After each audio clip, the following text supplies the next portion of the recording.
Hey everybody, so I want to talk about the key takeaways that you should take with you following Amber Heard's cross-examination in the Johnny Depp domestic violence trial, okay? Y'all gonna want to hang around for this video because I know a lot of y'all just watch the first few minutes and then y'all move on. But you're gonna want to hang around for this. So, above all else, if you don't watch this whole video, take this with you. It is the perfect illustration as to why you should just remain no contact, why you should leave a narcissist alone,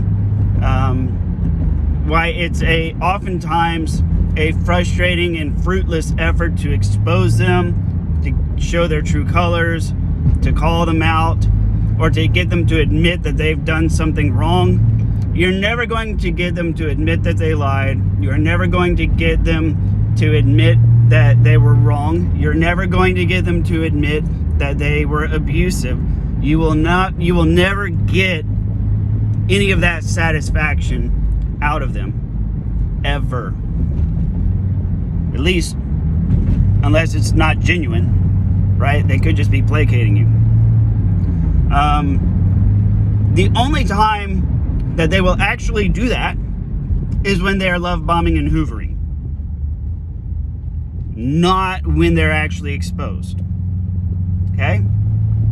So if you want a narcissist to apologize or admit they were wrong, you got to get that during a hoovering or during a love bombing. Okay? Can't do it in a confrontation or a fight or an argument or even following a conflict. It doesn't happen that way. It doesn't work that way. And there could be no greater shining example of that than in Amber Heard's cross-examination, where even directly confronted with her own lies and her own mischaracterizations and everything that has happened, the ball's on her. Okay, she says, yes, that's what they testified to and they're incorrect, right? Yes, that's what they said and they're wrong. I'm sorry, but he's wrong. He's wrong. Yeah. And on previous statements, she says things like, yes, that's absolutely what I believed at the time. Yes, I absolutely believed that my nose was broken. Yes, I absolutely believed that I had a concussion. Right? All of these things. Yes, I believed it. Okay?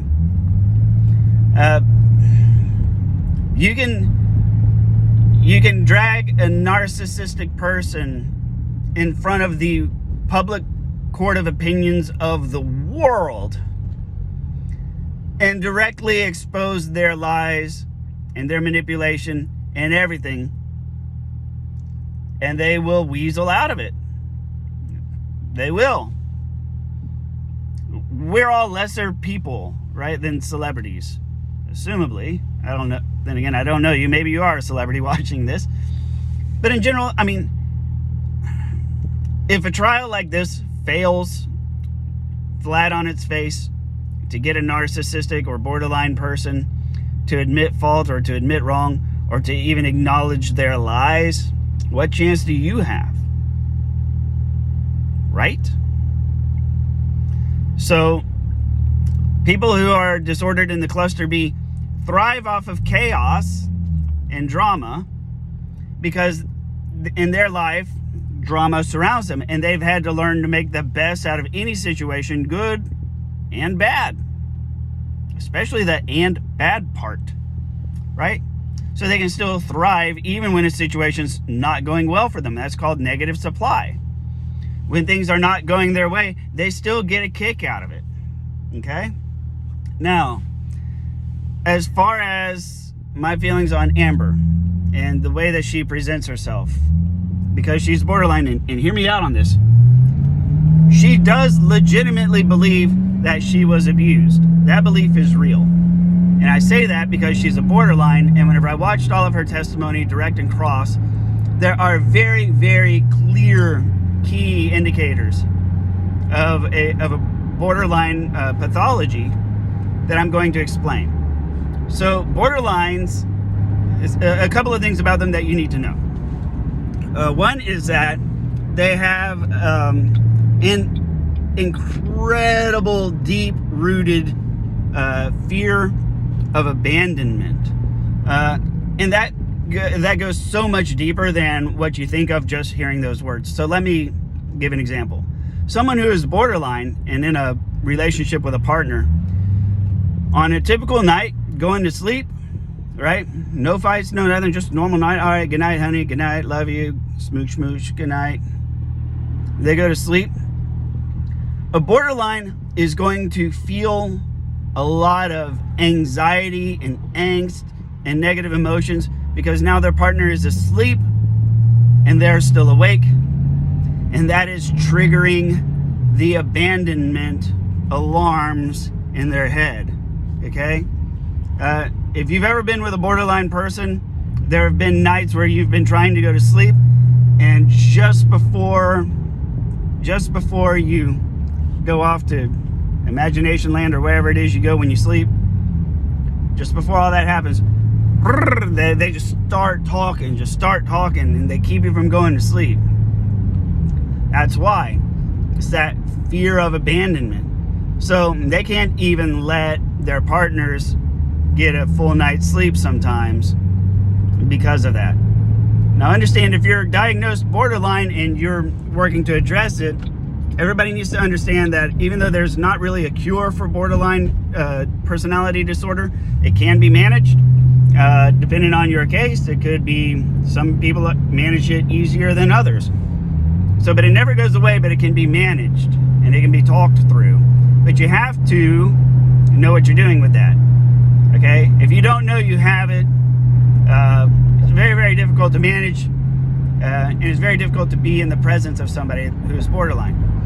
So, with all of that said, understand that you are now combining a woman who is borderline with a drug addict, somebody who constantly battles addiction. And what are drugs? Drugs are escapism, right? Escaping reality. It's your escape. So somebody who is constantly escaping reality is with somebody who is a borderline who cannot handle the slightest sense of abandonment. Okay? And you can hear this in the cross exam. I believe it's in the video clip where she's saying, suck my D, etc. But it's in the recordings where they're outside of Johnny Depp's condo and he wants to go visit his child and he's asking her to just leave him alone for a few hours. And she's like, why are you doing this to me, Johnny? Why are you causing me so much pain? Like, and she's breaking down crying. She goes into a maniacal laughter that sounds straight out of Batman, like some sort of Batman villain. This is somebody who is feeling extreme emotional pain and grief. To put it in perspective, someone who is borderline can feel funeral level grief over something like not answering their text messages right away. Okay? Now, that sounds crazy because it is, but that also sounds like a life that you would not want to live, right? So understanding is key here, right? So when you understand these things about borderlines, the whole situation suddenly makes a lot more sense. And so it's very easy for Amber Heard to have perceived Johnny's drug use as him intentionally harming her because he's making a choice. He's making a decision to do these things. Another interesting part of the cross-exam is when they look at her journal and her love notes. I took a very basic course on graphology. And whenever I say I took a basic course, I mean that my counselor when I was a kid had us write letters to our parents, to our friends, etc. And she analyzed our handwriting and then used that as some insight on how to help us cope with the divorce. And me being the inquisitive little kid that I was, asked her to show me and break down my own handwriting. So that was basically my introductory course to graphology. I eventually went out and studied it a little bit more on the internet in my earlier years. But I know enough. So when you look at her handwriting and her love notes where she's apologizing. The emotional swings are insanely apparent. When you see changes in the structure of the handwriting, that usually indicates an emotional shift or a cognitive shift. And usually the changes in handwriting are very slight, right? Like you have to be going through it with a fine-tooth comb to look for it. These you can see from space. Enormous variation in her handwriting. I've never seen anything like it. It's insane. And so she's clearly hoovering and clearly love bombing Johnny during this cycle of abuse. And how does she characterize it? When Johnny's attorneys are cross-examining her, and saying, you're apologizing for your behavior, you're apologizing for hitting Johnny, you're apologizing. She says, yes, I was trying everything that I could do, including apologizing, to try and keep him from using, to try and keep him from starting another cycle of abuse, drug abuse, right? And she's probably correct. That's what she was doing in her mind. However, it also has all the familiar symptoms of love bombing and hoovering. Okay? This was one of those crazy situations where you have an abuser that their abuse, they see it as reactionary and defensive. Okay? That's one of the ways anxiety works. Anxiety works where you're perceiving a threat that isn't actually there. And so, if you're defending yourself against a threat that doesn't exist, that's not actually there, well then what are you doing? Well then you're actually on the offensive.